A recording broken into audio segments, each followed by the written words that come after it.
tous les élèves qui me regardent, les élèves bibliques qui me regardent et me disent, on sait qu'aujourd'hui on va visionner, revisiter la Bible. On va tourner ensemble dans le chapitre 2 de Jean. Et nous allons voir ensemble quelque chose qui va nous révolutionner, nous chambouler, nous transformer.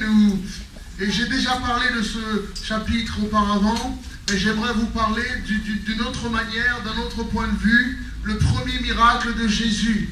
Hein? On sait tous que Jésus a changé l'eau on se demande pourquoi. Et pourquoi en vin et pas en champagne, ou pas en vodka, pas en... On se demande, et il y a plein de significations, de choses qui est inscrit. Alléluia. Donc là, le Seigneur, et on voit dans l'histoire, Jean chapitre 2, hein, on commence par là, on voit que le Seigneur est invité à des noces. On appelle ça les noces de Cana, le miracle de Cana. Hein, et on voit que 3 jours après, donc on se demande après quoi? 3 jours après quoi? Et là, pour comprendre 3 jours après quoi, il faut comprendre qu'il faut regarder, on va dire, de Jean, au commencement, on parle, ensuite on rentre à dire Jean lui rend du témoignage, ainsi de suite, et puis que Jésus-Christ est venu, et Jésus-Christ est venu le jour, il a pris son baptême. Ensuite, le lendemain, Jésus était encore avec 2 disciples, ayant regardé Jésus qui passait, il dit, voilà l'agneau de Dieu, les 2 disciples l'entendirent prononcer. Donc on voit que Jésus est parti, a pris son baptême, a fait 40 jours dans le désert, a été tenté, est ressorti dans le désert rempli de puissance, et a sélectionné ses disciples. Et immédiatement après avoir sélectionné ses disciples, il prend ses premiers disciples et lui dit en vérité, il commence à enseigner lui. Et donc 3 jours après qu'il reçut ses disciples, il eut des noces à Cana en Galilée, la mère de Jésus était là. Et Jésus fut aussi invité aux noces avec ses disciples. Alors on voit qu'en fait, c'est très important pourquoi là, Jean nous fait comprendre que c'est la mère de Jésus, car ce sont les connaissances de Jésus, de la mère de Jésus, excusez-moi, ce sont les connaissances de la maman de Jésus. La mère de Jésus c'était ses amis, sa famille. On dit beaucoup les amis de Jésus, le mariage des amis de Jésus. Non, en fait, c'était les amis du mariage de la mère à Jésus. Et Jésus était invité, puisque c'est le fils de Marie. Et Jésus et ses disciples aussi furent invités aux noces avec ses disciples. Donc voilà, on installe un petit peu le background, le contexte des choses, voilà. Donc là, immédiatement, on se lance dans ce contexte. Il y a une grande fête. Et Dieu sait que les Juifs savent fêter. Dieu sait que les Juifs savent faire la fête. Donc là, pendant la fête bat son plein. Tout se passe bien. Jésus est dans son coin, j'imagine qu'il mange. Parce que j'aimerais bien voir, moi des fois je le fais souvent, c'est que les chrétiens des fois viennent me dire, pasteur, mon collègue m'a invité à un anniversaire. Hein. C'est de Satan ça. Et ils ne comprennent pas que le Seigneur nous amène à pouvoir aller aussi, et que ça sert à quoi ça sert à rien de rester qu'entre chrétiens. Tu n'amèneras jamais quelqu'un au Seigneur. Et que lorsque quelqu'un vient t'inviter à un anniversaire, à un mariage, il faut y aller en tant que chrétien et être témoin. Tu ne sais jamais le miracle que Dieu va faire en ce mariage. Amen. Donc j'imagine que le Seigneur Jésus était là, mais je ne pense pas que c'était lui qui battait la fête avec son... Vous comprenez ? C'était pas lui qui était là sur la piste de danse, qui commence à faire des pas de salsa, ouais. Non, c'est pas ça. Mais le Seigneur était là avec ses disciples, ils étaient là, et je pense qu'ils étaient assis. On savait que c'était Jésus, un rabbin, assis avec ses disciples. Vous savez, j'aime pas les chrétiens super spirituels. Tu sais, c'est les chrétiens qui pensent qu'ils sont plus que les autres. Et généralement, le chrétien qui pense qu'il est plus spirituel que l'autre, généralement, est moins que l'autre. Le contexte des choses est différent. Gloire à Dieu. Lorsque le chrétien pense qu'il est un petit peu plus, avec plus de connaissances, en fait, c'est l'inverse. Parce que la logique de Dieu n'est pas notre logique. Amen. Pour gagner notre vie, il faut la perdre. Amen. Pour recevoir, il faut d'abord donner. Amen. Pour vivre, il faut mourir. Mourir pas physiquement. C'est les lâches, je dis encore. Ici, c'est pas une secte. Amen. Et c'est pas à nous. Nous sommes là quand on parle de mourir en Christ. Ça veut dire mourir, tuer nos désirs, le péché, crucifier à la croix. Hein, ce sont des lâches qui s'enferment dans un champ dans le sud de la France, dans le nord de la France, qui achètent un château, qui s'enferment dans la pièce et puis qui veut voir personne. Et puis s'il y a un problème, ils boivent tous du poison. Ça, c'est être coward, des lâches. Nous affrontons la vie en Jésus-Christ. Amen. Et nous savons que Christ fera tout pour nous. Donc voilà le contexte. Hein. Jésus est là, donc la fête se passe. Et il va se passer quelque chose. Et le verset commence à nous dire qu'il vint à manquer de vin. Verset 3. Le vin ayant manqué, et la mère de Jésus lui dit, ils n'ont plus de vin. Alors rappelez-vous, ce n'est pas les noces des fêtes de Jésus. Ce sont les noces des fêtes de Marie, des amis de Marie, je veux dire. Les amis de Marie ont fait cette fête. Et voilà, la mère de Jésus vient et lui dit, ils n'ont plus de vin. C'est normal que ce soit elle qui puisse être au courant en premier, et non pas Jésus. Donc là, le contexte, c'est que Jésus est assis avec ses disciples. Je pense qu'il mange. Je pense même peut-être qu'il a un petit verre.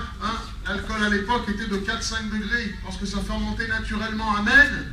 Et qu'aujourd'hui, même les vins les moins chers font de 12, 13, 14, 15 volts. Amen. Donc tu veux brûler quoi là-dedans, là? Alléluia. Donc c'est différent, c'est totalement différent. Donc le Seigneur est assis, parce que beaucoup de gens viennent me voir, me disent, pasteur, Jésus a changé le vin. Hein? J'ai dit, ben oui, hein. Et bien alors, je bois le même vin. J'ai fait, non, pas du tout. Donc là, nous voyons que le Seigneur est assis. Bon, ça c'est autre chose. Bon, c'est pas... Ah, c'est un bonus pour ceux qui veulent. Jésus lui répondit, mais femme, qu'y a-t-il entre toi et moi? Mon heure n'est pas encore venue. Donc là, le Seigneur fait allusion à quelque chose. Il fait allusion à quelque chose d'exceptionnel, parce que là, il lui dit, mais qu'est-ce qu'il y a? Pourquoi tu viens m'embêter? Qu'est-ce qui se passe? En fait, je ne suis pas prêt à donner, c'est pas mon heure. Pourquoi tu viens et me demander à faire quelque chose pour le besoin des autres? Ce n'est pas encore mon heure à rentrer dans ce genre de ministère. Ce n'est pas le temps pour moi de verser mon sang pour les gens. Ce n'est pas le temps pour moi de me sacrifier pour les gens. Rappelez-vous, le Seigneur s'est assis, il a dit, c'est la nouvelle alliance en mon sang. Buvez cette coupe, prenez la coupe, et ainsi de suite. Donc c'est pas encore mon temps, mais pourquoi tu viens me troubler, m'embêter? Ce n'est pas encore ma période. Donc là, Jésus est en train d'annoncer comment et ce qui allait se passer. Donc on voit qu'il a toujours tout géré. Et très souvent, on pense que boum, il y a quelque chose qui se passe, et là, le Seigneur, Jésus, est dépourvu, et puis, on ne sait pas comment il va faire, et puis on est troublé, et puis on pleure, et puis on panique. Mais Jésus ne panique pas. Il est toujours là, à cheval sur les choses. Donc là, la femme lui dit, mais écoute, il n'y a plus de pain. Et là, il dit, mais mon heure n'est pas encore venue. Écoute, arrête, t'inquiète pas, mon heure n'est pas encore venue. Et sa mère dit au serviteur, faites tout ce qu'il vous dira. Et je vois la foi de cette femme. Alors les catholiques m'adoreront pour ça, parce que Marie était une femme de foi. Mais c'est vrai. On n'ôte pas, je ne minimiserai jamais ce que Dieu a fait à travers cette femme. Amen.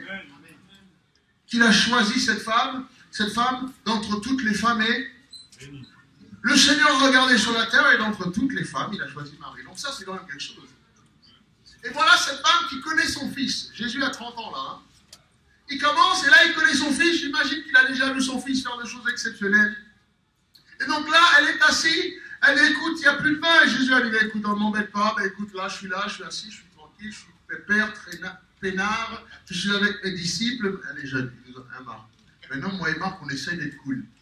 On est au bureau, on essaie de dire des mots comme les jeunes. Et donc là, Marie lui dit, mais Jésus lui dit, mais écoute, je n'ai rien à voir avec toi, laisse-moi un petit peu tranquille. Et en partant, la Bible dit que Marie va dire une chose. Sa mère dit au serviteur, faites tout ce qu'il vous dira. Voilà la foi. Voilà la foi d'une femme, elle lui dit, fais ce qu'il te dira. On continue. Je vais lire, il faut que je mette le contexte un petit peu. Alors, il y avait là 6 vases de pierre destinés aux purifications des Juifs et contenant chacun 2 ou 3 mesures. Jésus leur dit, remplissez d'eau ces vases, et ils le remplirent jusqu'au bord. Puisez maintenant, leur dit-il, et apportez-les à l'ordonnateur du repas, et ils lui en apportèrent. Et quand l'ordonnateur du repas, écoutez, alors je change de là. Quand l'ordonnateur du micro, je change change de micro. Alléluia. Thank you, merci. Merci, voilà. C'est pour vous. Nous sommes dans le... Alléluia. C'est mieux? C'est mieux là, hein? Nous sommes dans la communication de... Communication business. C'est une affaire de communication. Voilà, une affaire de communication. Nous communiquons quelque chose et l'outil que l'on communique est un micro et les enceintes. Et si là vous entendez mal, on ne risque pas de communiquer grand-chose. Amen. Qui est déjà parti dans une église et le pasteur est prêché?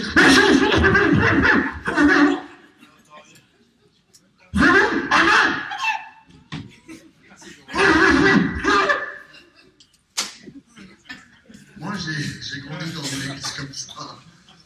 Et quand tu passais, tu disais à ton voisin, t'as pris un petit mot, quoi. Ben, j'ai entendu Amen. Ouais, faut voir tes notes. Parce que là, on va essayer de connecter nos notes pour voir si ça passe, quoi. Parce que... Et donc là, voilà que le Seigneur est assis, il lui dit, ben, tu vas prendre 6 vases. Regarde les 6 vases d'or, tu les prends, tu les remplis d'eau. Ok? Tu puises encore, tu les apportes. Donc l'ordonnateur fait ça. Et quand l'ordonnateur du repas eut goûté l'eau changée en vin, amen, l'eau changée en vin, j'adore les scientifiques qui me disent autre chose. On va parler de ça tout à l'heure. Ne sachant d'où venait ce vin, tandis que ses serviteurs qui avaient puisé l'eau le savaient bien, il appela l'époux et lui dit, tout homme sert d'abord le bon vin, puis le moins bon après. Quand on s'est enivré, toi tu as gardé le bon vin jusqu'à quoi? Voilà. Il appela l'époux. Alors, que veut dire l'ordonnateur du repas? L'organisateur. Celui qui gère le... C'est le gars, le traiteur. Le traiteur est là, le traiteur fait appeler qui? Qu'est-ce qu'il a appelé?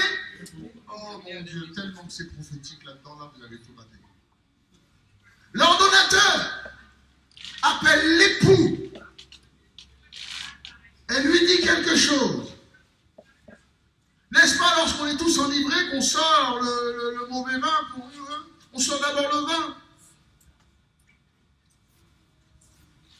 Toi, tu as gardé le bon vin jusqu'à présent. Et là, l'époux ne va rien dire. Après, tel fut à Cana en Galilée le premier des miracles que fit Jésus. Il manifestait sa gloire à ses disciples crurent en lui. Et donc, nous allons regarder un petit peu, je vais prendre un petit peu de ce que... Faut mettre le contexte un petit peu. Voilà Jésus qui est assis, et là, les noces sont là. Alors, les noces représentent jour festif. Les noces représentent lorsque tout le monde est en joie, qu'on ne pleure plus, que tout le monde est sur son 31 est très beau. Les noces signifient beaucoup de choses. Les noces signifient tout simplement la vie humaine. Les noces signifient les moments de joie. Et la Bible nous dit que là, Jésus est assis, et voilà lui qui est le chemin, la vérité, la vie est assis, et qu'il se passe une fête exceptionnelle. Mais là, ce qui va se passer, c'est quelque chose de primordial pour notre foi chrétienne, primordial pour la vie, primordial pour tout le monde. Et tout évangéliste, lorsque vous allez, quel que soit l'endroit, et que vous parlez de Jésus quelque part, je pense que ce message vous aidera. Ce message vous donnera tous les outils qu'il faut lorsque vous allez dans une église ou quelque part pour prêcher, lorsque vous avez que ce soit 50 non convertis, 20 non convertis ou des milliers de convertis. Vous utilisez ce message parce que Dieu nous donne des révélations dedans. Voilà le maître de tout qui est assis, lui-même qui est l'époux de Dieu, assis, et vient à manquer le vin. Alors, pour comprendre pourquoi c'est le vin, pour comprendre pourquoi même, le Seigneur va permettre canoniser ce genre d'histoire dans la Bible quand il y en avait tant d'autres. Vous ne vous êtes jamais demandé pourquoi Jésus sélectionne. Dieu a pu sélectionner par son Saint-Esprit certaines histoires, parce qu'en 6000 ans de l'homme créé de Dieu, 66 livres, c'est très peu de choses. Donc on voit qu'il y a quelques histoires qui sont sélectionnées exprès, et là, notamment, on parle du vin. Alors le vin signifie la joie. Sans vin ou sans alcool, il n'y a pas de fête. Donc le vin signifie la joie. Mais ce n'est pas que ça. Le vin, bibliquement, signifie aussi la religion. Vin nouveau, vin ancien, wineskins, vin nouveau. On voit ça dans la Bible. Donc nous voyons que là, le Seigneur va prendre prééminence sur une religion ancienne. Amen. Je commence à vous donner un petit peu les points. Et que le Seigneur est là et il voit quelque chose. Donc tout le monde voit, mais les gens ne sont pas arrivés à enivrement. Amen. Car l'ordonnateur nous donne des points, des éléments exceptionnels. C'est que le Seigneur, pendant qu'il est assis là, il voit que l'eau vient à manquer. Donc sa mère dit, écoute, faites ce qu'il va vous dire. Et là, le Seigneur est assis et il va dire de faire quelque chose d'exceptionnel. Il va regarder, et combien de vases étaient dehors? 6. Et nous voyons que les vases servaient à quoi là? À la quoi? À la purification, qui signifie tout simplement la religion. Et nous voyons encore que tous les signes, toutes les choses qui sont là, les pots étaient des vases un petit peu comme celui-ci, comme celui-ci. Hein. C'était des grands jarres comme ça, un petit peu plus haut comme ça, donc qui étaient là comme ça, faits en terre, qui étaient là et qui étaient remplis d'eau. Et généralement, avant d'aller à la prière, avant de rentrer, tu prenais cette eau et tu te lavais les pieds, tu te lavais les mains. Donc ensuite, ça servait à la purification. La purification dans la prière. Et ça aussi, c'est significatif. Mais là, ce que le Seigneur a fait, c'est qu'il est parti, il en a choisi. Il y en avait combien? 6. Et nous savons que Dieu a créé l'homme à son image. Amen. En combien de temps Dieu a créé le ciel et la terre?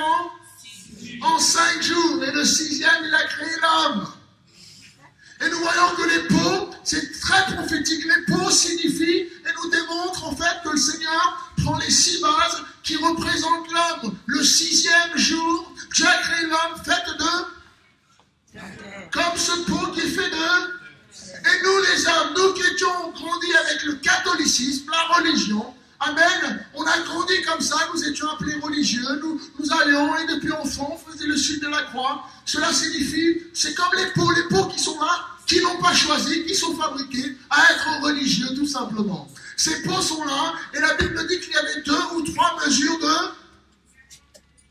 2 ou 3 mesures quoi? D'eau. 2 ou 3 mesures d'eau qui restaient dedans. Alors là, c'est très significatif. Parce que chaque homme et chaque femme que je rencontre ont généralement toujours 2 ou 3 mesures de religion en eux. Alléluia.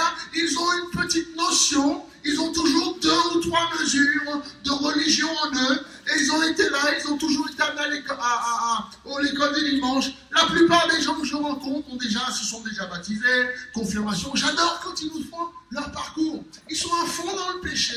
Ils sont pratiquement sous. La dernière fois, on a rencontré quelqu'un vraiment sous comme ça.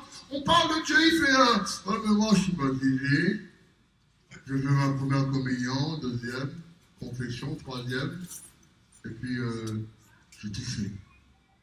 Et là, on voit que ça n'a pas quand même servi à quelque chose, puisque dans son état, il avait besoin de Dieu. Et cet homme nous représente. Donc Dieu a pris ces 6 bases pour nous montrer la prééminence, la puissance de Dieu. Donc ces 6 bases ont été prises par les serviteurs. Alors les serviteurs, heureusement que Marie a dit, faites ce qu'il va vous dire. Faites ce qu'il va vous dire. Faites très attention chaque petit détail qu'il va vous dire. Donc Jésus lui prend les 6 bases.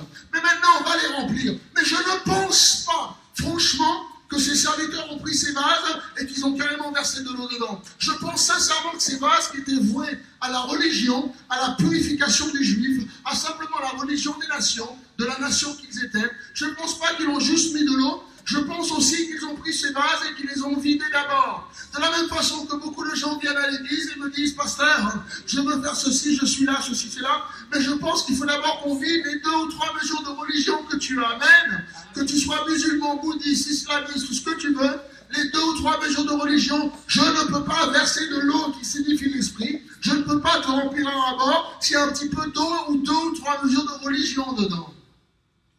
Amen. Amen. On voit le contexte un petit peu. Il faut que j'aille très vite parce qu'il est déjà 12h05.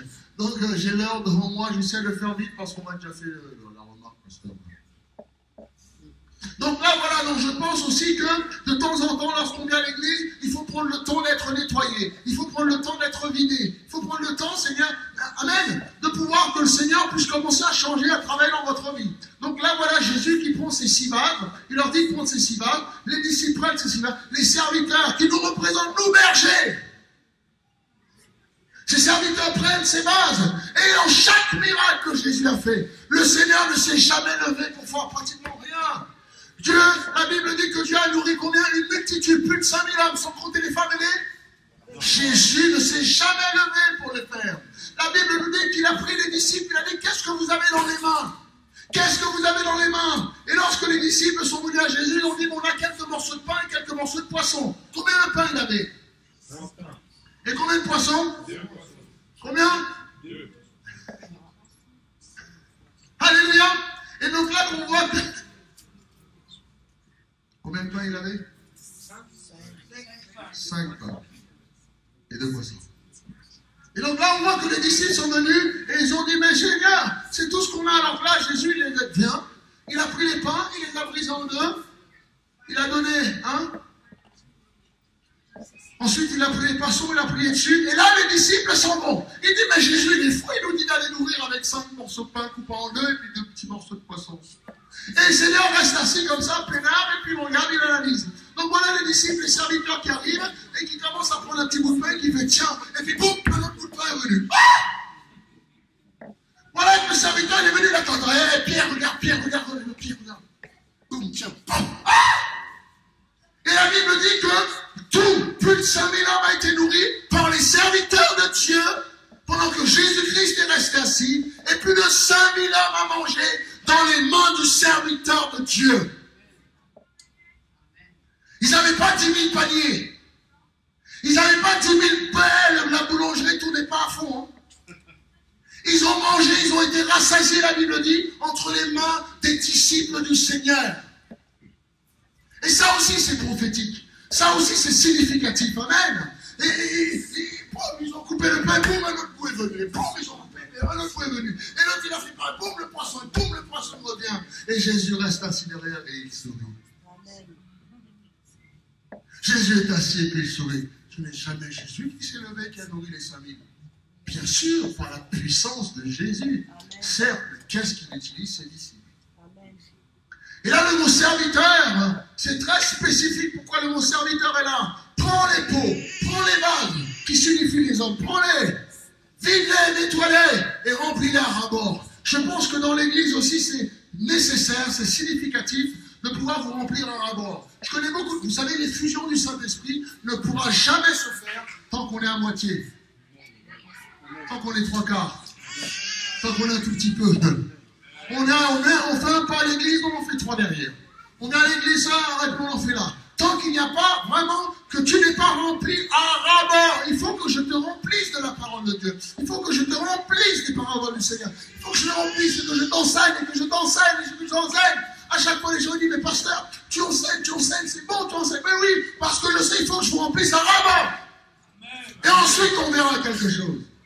Et si aujourd'hui il ne se passe pas encore des choses dans ta vie, c'est parce que tu n'es pas encore... Et ça vient. Je regarde à chaque fois que je vous regarde, je vois de quelle mesure vous êtes, je vois à quel niveau vous êtes, je vois... Pasteur, je me rappelle Fabrice à chaque fois. Pasteur, est-ce que je suis prêt?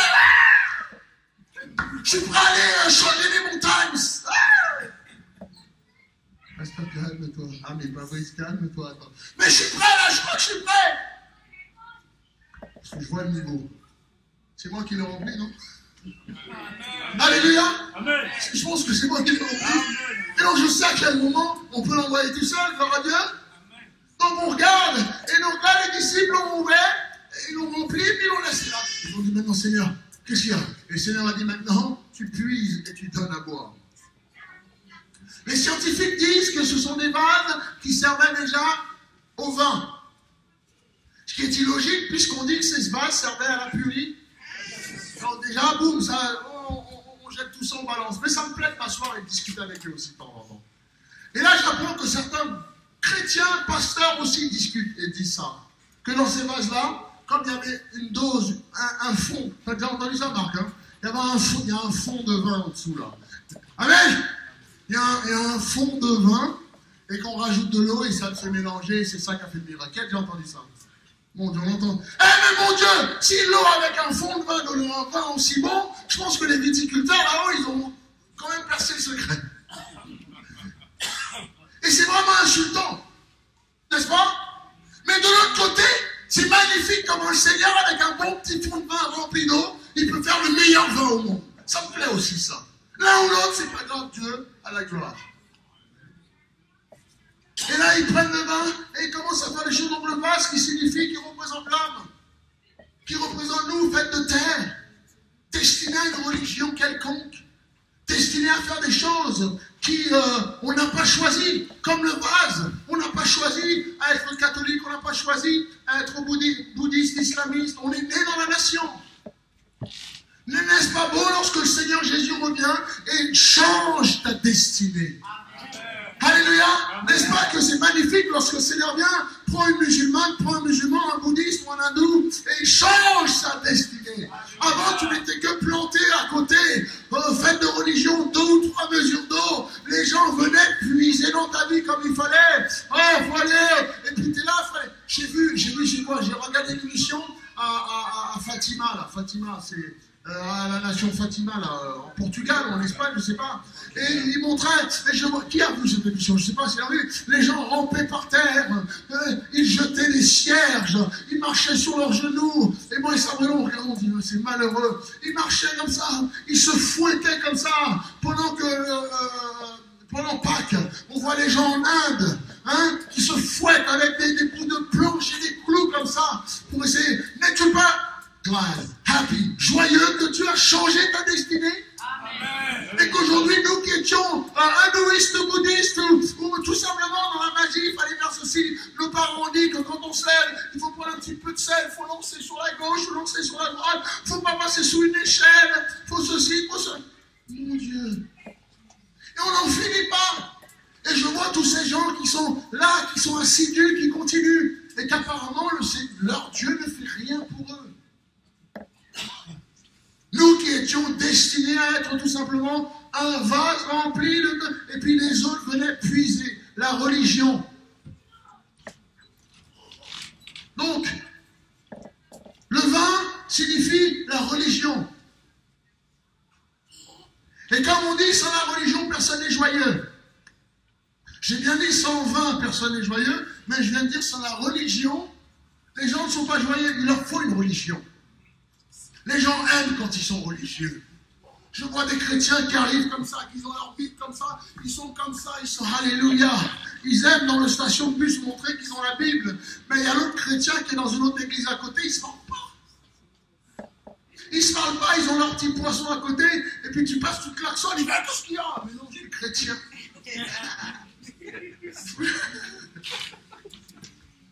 J'adore. La dernière fois, je passe comme ça, je dis à Sabrina, Sabrina fait, ah, il y a un chrétien. Je fais, d'accord, on va l'attraper. Je dépasse comme ça, je viens, je fais, pip, pip, qu'est-ce qu'il y a? Baisse ta vie. Salut mon frère.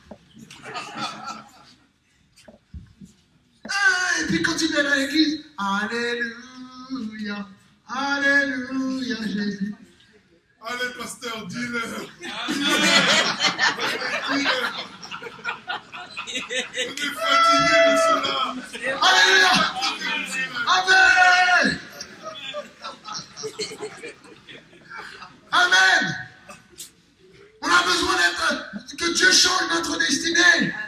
Le vieux religion, il fallait toujours. Mais la Bible nous montre que même la religion peut arriver à terme, peut arriver à manquer. Même la joie peut arriver à manquer, exactement comme ce vin-là est arrivé à manquer.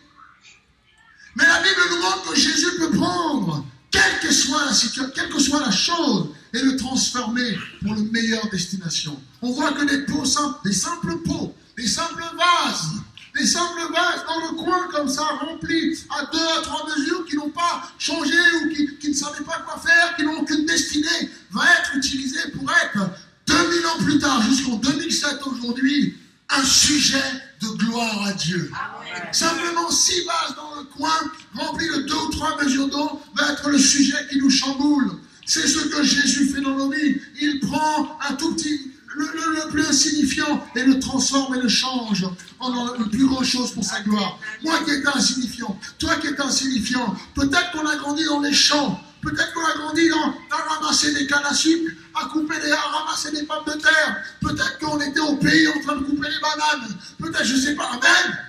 Peut-être qu'on n'est pas né dans ce pays. Peut-être qu'on n'avait pas de destinée. Et peut-être que le Seigneur a permis un jour ou l'autre que je ne sais pas comment, tu rentres dans ce pays et tu es là et tu es assis là aujourd'hui. Quelle gloire à Dieu!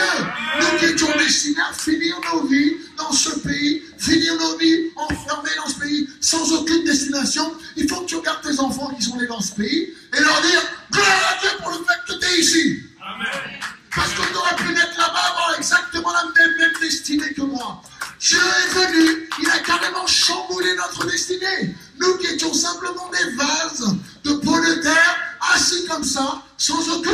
volonté, sans aucune destination, le Seigneur est arrivé, nous a choisis, nous qui étions insignifiants, et a fait de nous un sujet de gloire pour lui.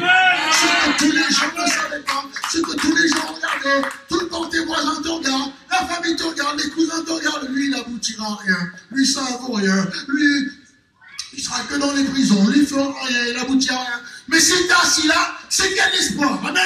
C'est quel espoir. Lui, il n'aboutira à rien. Oh, il a déjà âgé, il ne sait pas. Mais c'est une vieille fille, il n'est pas marié. Oh, elle n'est pas mariée, il n'aboutira à rien. Oh, rien, ça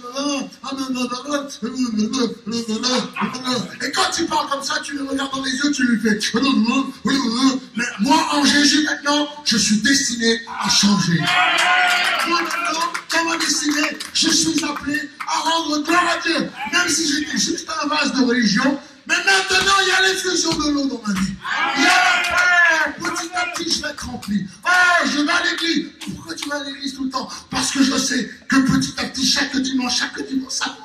Le niveau, il monte. Je repars le lundi, je préserve ce niveau de bonté, de joie, d'esprit de Dieu. Je conserve parce que je sais que dimanche prochain, il faut que j'aille. Il faut qu'on verse encore plus.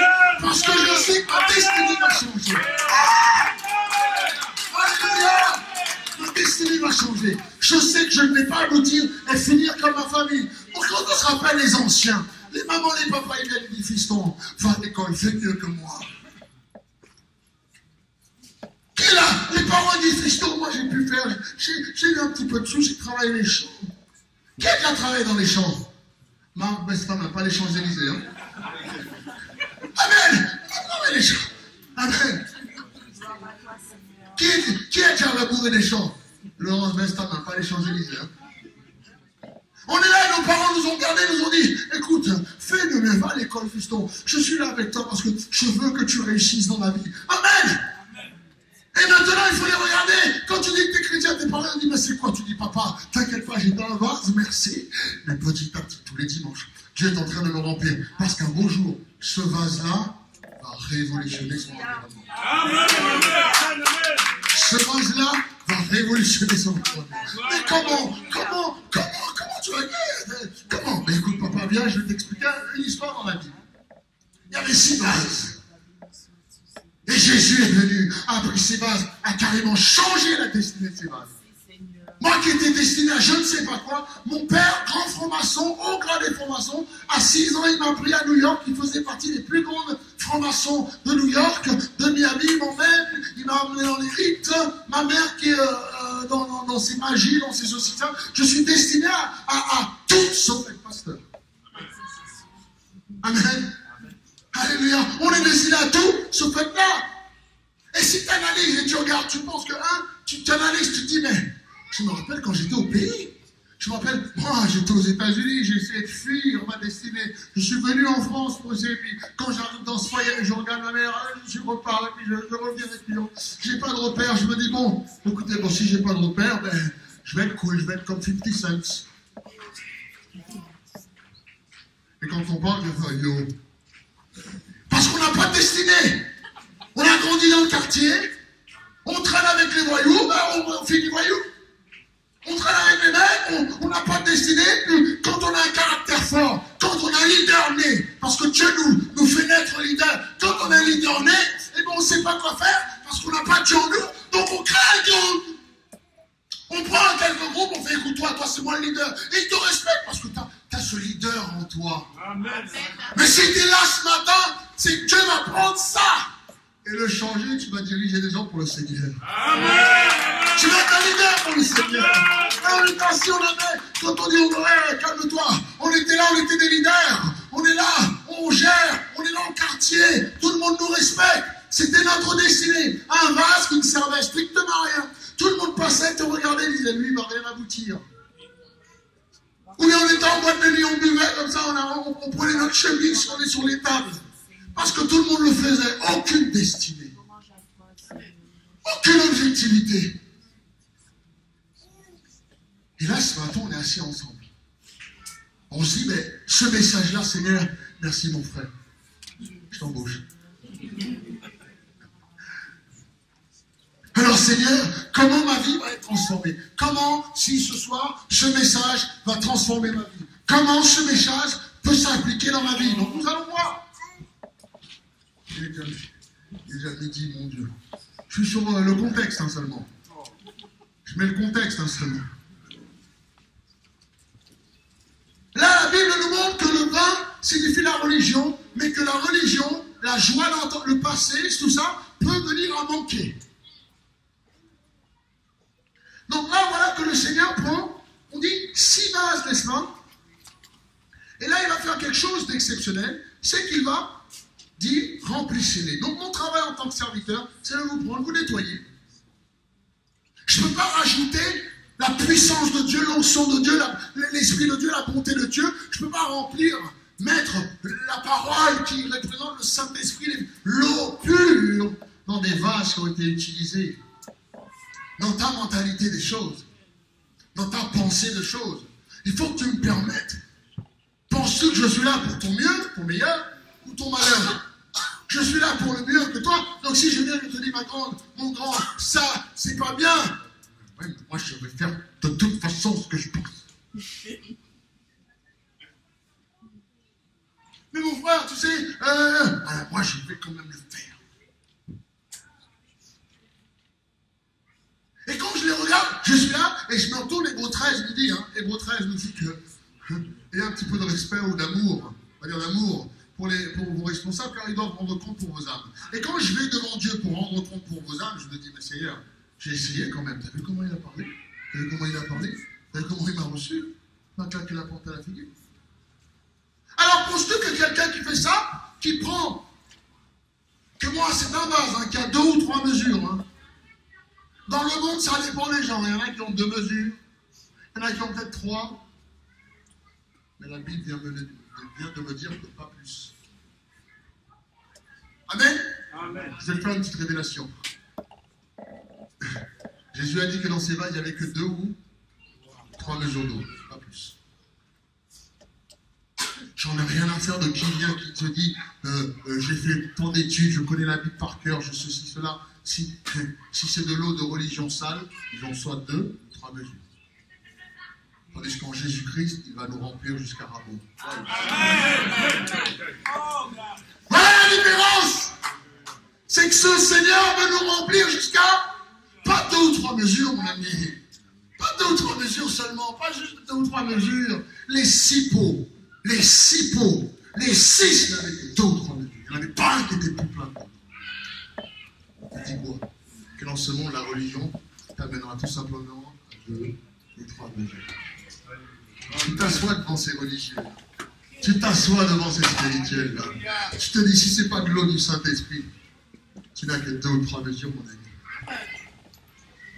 Amen. Amen. Dans les 6 vases, tous n'avaient que 2 et certains 3. Les 6 vases signifient l'humanité tout entière. 2 ou 3 mesures de religion, c'est ce que l'humanité tout entière a.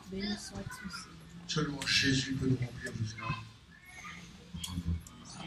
Amen. Je finis. Je suis désolé, j'ai pris votre temps. J'ai promis de ne plus faire ça. Il est midi 20. Là, le Seigneur va faire quelque chose d'exceptionnel. Qui prend ces vases qui étaient destinés à la religion. Qui étaient destinés comme nous. On était fait de religion. Quelqu'un, je ne sais plus quand. Ah oui, je me rappelle. C'est mercredi ou jeudi. Non, c'est mercredi. J'ai reçu un couple des États-Unis qui est venu me voir. Et puis, les enfants de cette sœur ne servent plus Dieu. Des enfants. Il y en a une de 18 ans. Donc je les ai pris, je les ai amenés au restaurant. Je parlais. Et puis, elle est venue, elle m'a dit, de toute façon, qu'on soit bouddhiste, baptiste, qu'on soit juif, on va à Dieu, il n'y a qu'un seul Dieu. Toutes les religions sont pareilles. Non, toutes les religions. Non, elle m'a dit, qui se dit que ta religion est meilleure? J'ai dit, moi, ma soeur, aucune religion n'est meilleure. Elles sont toutes pareilles. Toutes les religions sont pareilles. Comment, toi, tu es bouddhiste, tu vas dire à l'islamiste que la sienne n'est pas bonne? Sa religion, une religion. Sa religion n'est pas bonne. Ben, l'islamiste, il va te dire, mais non, c'est la tienne qui n'est pas bonne. Parce qu'ils ont grandi avec leurs propres 2 ou 3 mesures de religion. C'est comme si tu mettais les 6 pots, et chaque pot disait que non, le tien, ton 2 mesures n'est pas bon. C'est le mien qui est bon. Amen. Et il faut laisser le Seigneur qui est assis, qui regarde ces 6 vases, qui n'ont rien compris, et que le maître des maîtres, le Seigneur des seigneurs, le potier, nous ne sommes que le... Amen. Amen. Et qui nous regarde, qui dit, les gars, les 2 ou 3 maisons de religion, ça passe pas. Et je lui dis, tu sais, toutes les religions, moi je les respecte tous, elles sont toutes bien. Si on cherche la religion. Ah tiens, il y en a 2, 3 qui est peut-être plus sympa. Ah bon, qu'est-ce que ça? Toutes les religions sont pareilles. C'est l'homme qui essaie de plaire à Dieu. Maintenant, lorsqu'on n'y a pas arrivé, moi je parle de la religion, c'est comme il y a une montagne, Dieu est au-dessus. Et les gens ils disent souvent par plusieurs façons. Ça c'est mon père, ça c'est une théorie franc-maçon. Dieu, l'œil qui est sur la montagne, hein, est là-haut, et par plusieurs façons, ils peuvent monter sur la montagne. Et elle m'a dit ça, oui, mais il y a plusieurs façons de monter sur la montagne. Ben, j'ai dit oui, mais pendant des milliers d'années, on n'y arrive pas. Mais là, je suis venu te dire que Jésus-Christ, lui, est descendu, et il est descendu venir nous rencontrer. Quand il a vu que nous, on n'arrivait pas à monter, lui, il est descendu. Quand toutes les religions essayaient de monter à Jésus, il n'y arrivait pas. Le roi des rois, le Seigneur des seigneurs, est lui-même descendu. Ne veux-tu pas suivre cette voie-là? Et tout en descendant, chaque pas qu'il met fait un trou dans la terre. Et toi, pour aller à lui, tu as jusqu'à... Il est le chemin, il est la vérité, il est la vie. Et si on met ses pieds dans les footprints, dans les pas du Seigneur, nous arrivons à Jésus. Amen. À chaque pas que Jésus descendait, ça faisait un trou dans la terre. Et toi, tu n'as qu'à faire l'inverse. Et tu suis Jésus et tu arriveras à Jésus, à Dieu. Si tu suis le chemin. Et le chemin, pourquoi il dit ça? Parce que le monde entier cherche un chemin. Il est la vérité. Pourquoi il a dit ça? Parce que le monde entier cherche la vérité. Et il est la vie, à ton avis, pourquoi il a dit ça? Parce que le monde entier cherche la vie. Tu ne te demandes pas pourquoi Jésus se tient et dit je suis le chemin, la vérité et la vie. Ah ben, tu cites ça comme ça. Évangéliste, prenez simplement ces 3 termes et vous élaborez dessus. Élève biblique, prenez ces 3 termes et vous dites il est le chemin. Donc il faut que je trouve des messages sur le fait que tout chemin mène à Rome, mais moi je ne vais pas à Rome. Je vais au ciel. Ouais, mais Paris, c'est pas construit en un jour. Hein. Je ne construis pas Paris.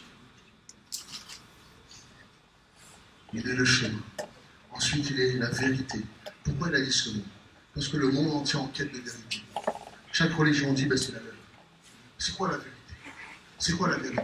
T'entends pas souvent ça, les gens qui disent, c'est quoi la vérité? Ben, dis-nous, c'est quoi la vérité? Parce que le monde est en quête de vérité. On en a assez qu'on nous ment tout le temps. On en a assez des faux religions dehors. Amen. Amen. On en a assez des abus, des mensonges, des tromperies. Amen. Quand on grandit, nos parents, ils nous mentent. Ils nous disent que si on met la dent sous l'oreiller, on va voir la souris, il va nous amener une pièce. Ensuite, quand on est enfant, on dort. Et puis quand on se lève le 25 décembre, on nous dit, c'est le Papa Noël. On ne sait pas comment il est passé par la cheminée. Il est passé, nous a mis des cadeaux. Donc on grandit, on ment, nous on apprend à mentir. Et toi, je dirais à tes enfants, tu vas mentir. Hein. Et toi? Alléluia. Amen. Je comprends pas, moi. Donc, ils grandissent, donc ils mentent, donc eux, ils apprennent à mentir à leur tour. Tu te maries, le bonhomme, il t'a menti, il a dit qu'il était riche, il n'est pas riche. La fille, elle t'a dit qu'elle t'aimait, et puis c'est pas vrai. Lui, il t'a dit, t'inquiète pas, je vais m'occuper de toi, et puis c'est pas vrai. Une fois que tu te maries, on t'a dit que ça va être tout rose, tout va être magnifique. Une fois que tu es marié, tu remarques que c'est pas vrai.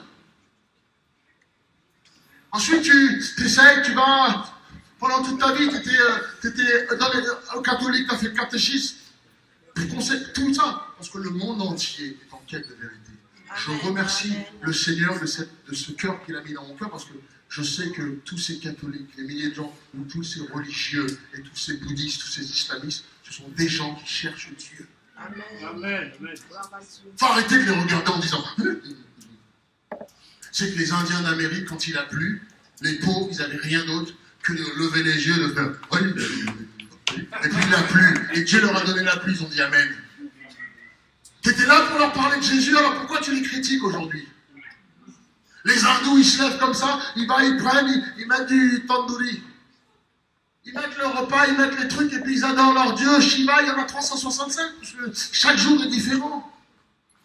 Parce que toute leur nation, c'est ça. Hein? Rappelle-toi, Dieu, Jésus-Christ, Jésus est descendu de la montagne, ça fait que 2000 ans. Le peuple hindou existe bien plus longtemps que ça.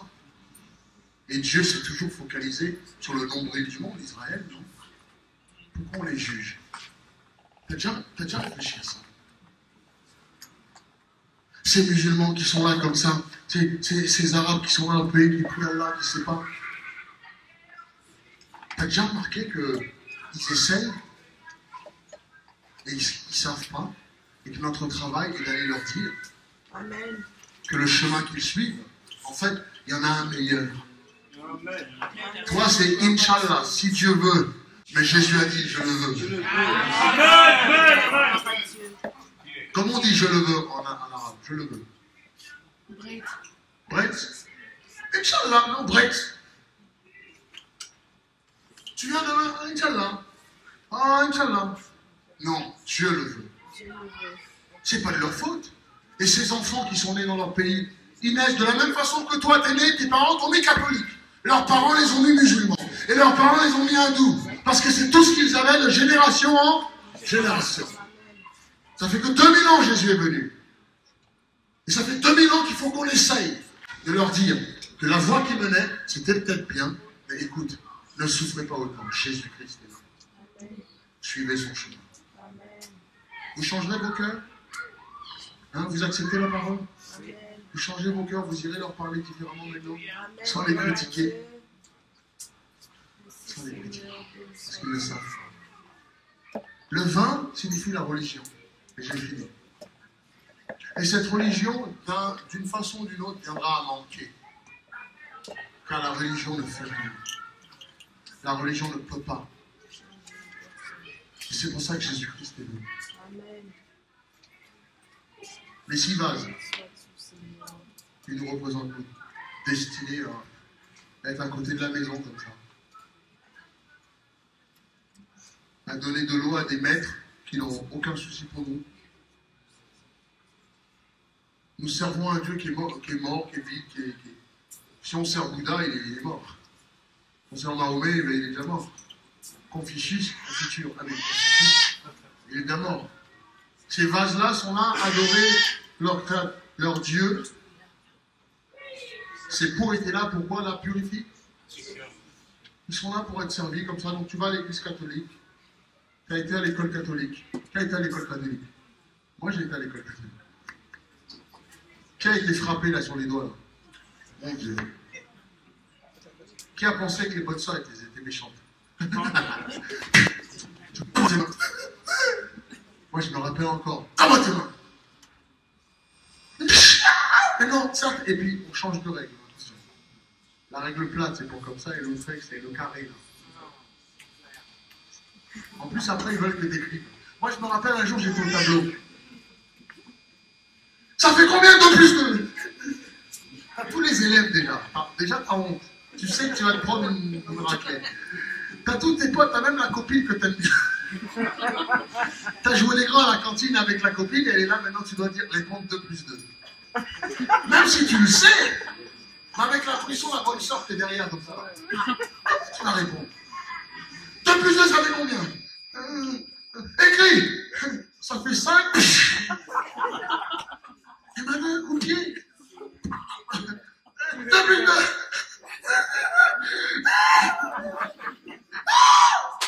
Va t'asseoir et tu seras pédé. Va résider. Et puis je suis parti au mur. Et après les potes ils ont fait 2 plus 2. 2 plus 2 tu sais pas. Mais si je sais. Mais pourquoi d'abord je ne sais pas. Ah mon Dieu la pression.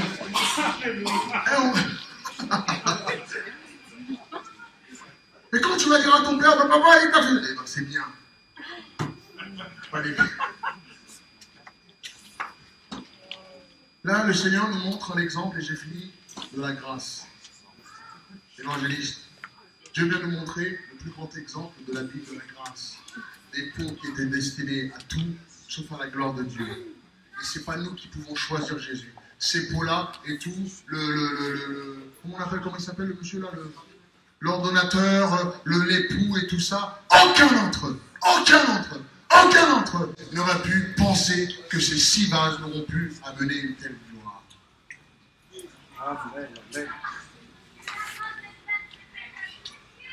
Mais la grâce, c'est le Fils de Dieu qui te regarde en tant que vase insignifiant et te choisit. Et là, c'est 2-3 mesures, si tu permets au serviteur de ce roi de te vider et de te remplir à rabord. Un miracle exceptionnel. Je vais vite utiliser, vite fait, 2 minutes, parce que c'est rempli, là, je suis sur l'introduction. Ça, c'est l'introduction de ce côté. Hein. Ce qui est magnifique, c'est lorsque l'ordonnateur va parler. Vous n'avez jamais compris ce qu'il a dit. Regardez. Quand l'ordonnateur du repas, c'est celui qui a donné le repas, il goûtait quoi? L'eau changée. C'était pas de l'eau avec un goût. C'est pas du Kool-Aid. You don't have Kool-Aid. Kool-Aid. Kool-Aid, c'est le jus là qu'on met, une poudre qu'on met avec on met de l'eau là. Du Tang. C'était pas du Tang, hein. Le Tang, il te donne un goût, mais c'est pas ça. Quand il goûte l'eau changée en vin, ne sachant pas d'où vient. Moi, je sais que mes parents qui ont grandi catholiques et francs-maçons, nos parents qui sont grandis bouddhistes, une fois que maintenant nous sommes remplis de l'Esprit de Dieu, une fois qu'on parle avec nos parents, ils voient le changement. Ils nous regardent et disent, mais c'est moi qui t'ai élevé dans la religion. Mais comment ça se fait que c'est bon ce que je goûte en ce moment? Alléluia. T'as déjà parlé à tes parents, t'as déjà laissé tes parents goûter l'eau que t'as, et l'eau, immédiatement, le miracle se fait qu'il se change en vin, et tes parents, ils te parlent, ils voient que tu es calme. Le père de Fabrice pleurait hier parce qu'il voyait Fabrice changer. Tout le monde s'est levé, il a dit, mais ce garçon-là, il a changé. Amen. Qui a remarqué qui avait un mari où vous étiez tous les deux païens, non chrétiens, et puis du jour au lendemain, vous avez donné votre vie au Seigneur, et tout le monde dit que vous avez changé. C'est parce qu'ils viennent de goûter. Et que l'ordonnateur dit, mais il y a un souci. Je ne peux pas m'élaborer sur ça, mon Dieu, il n'y a plus le temps. Ne sachant d'où venait le vin, tandis que les serviteurs qui avaient puisé l'eau le savaient, et que moi je sais pourquoi ils ont changé.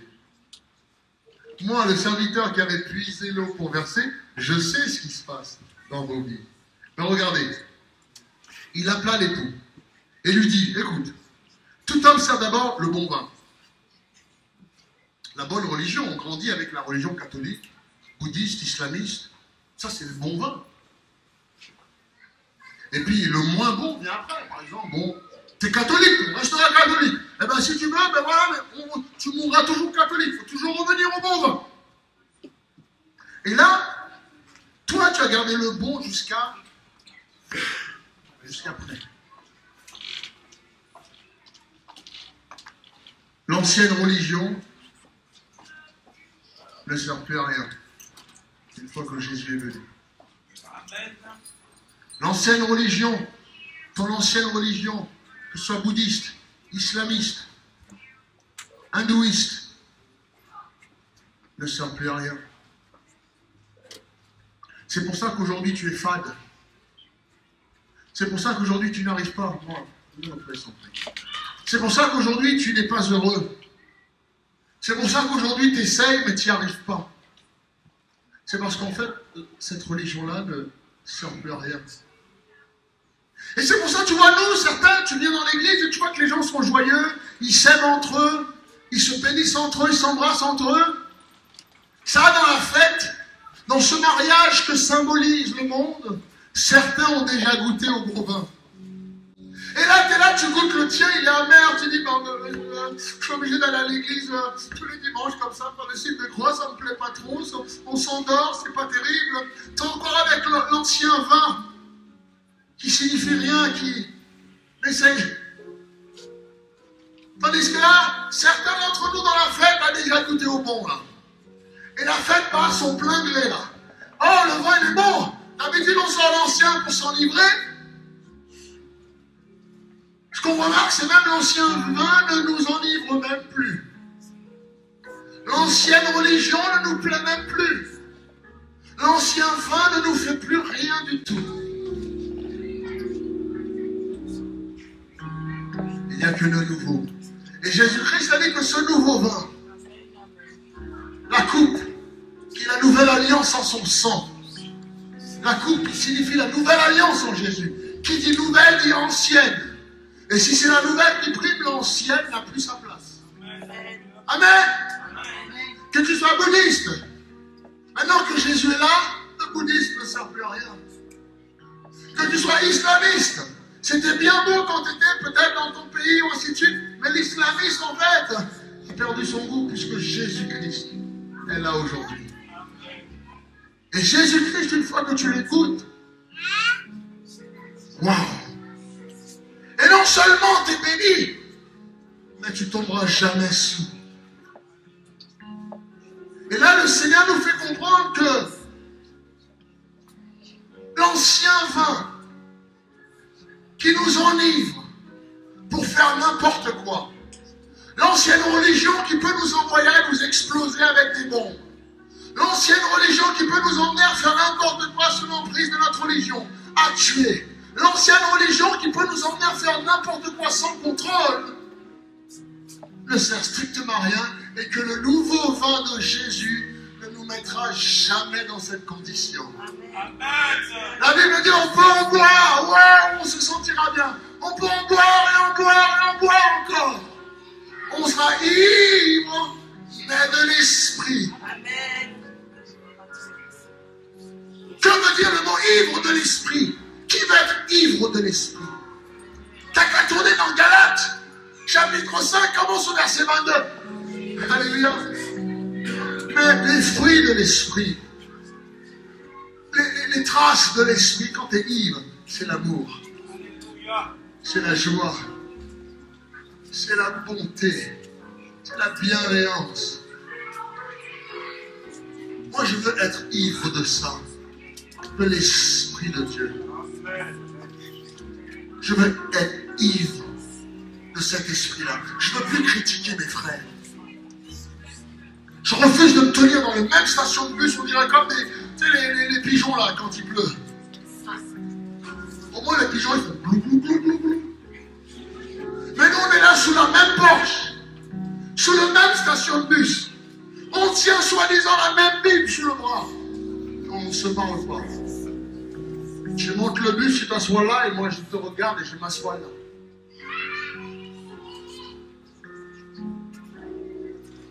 J'ai des gens qui sont venus dans l'église ici. Ils sont venus parce qu'ils ont entendu qu'une nouvelle église a ouvert. Et je t'assure, ils sont venus compter mes sièges ici. C'est flatteur. Hein? J'ai entendu parler de l'église nation, des pasteurs, hein, des chrétiens. Ils vont dans leur église, mais il faut qu'ils montent pour compter un petit peu les sièges pour voir s'il y en a plus que chez eux. Je trouve ça absurde. Ils sont dans le même foyer. Et ils ne se parlent pas. Alors si ça touche certains, ce que je veux dire, ce n'est pas volontaire. Quand je dis ils sont dans le même foyer, ils se lèvent le matin, ils s'habillent, l'un va là, l'autre va là. C'est ce genre de vin qu'on veut.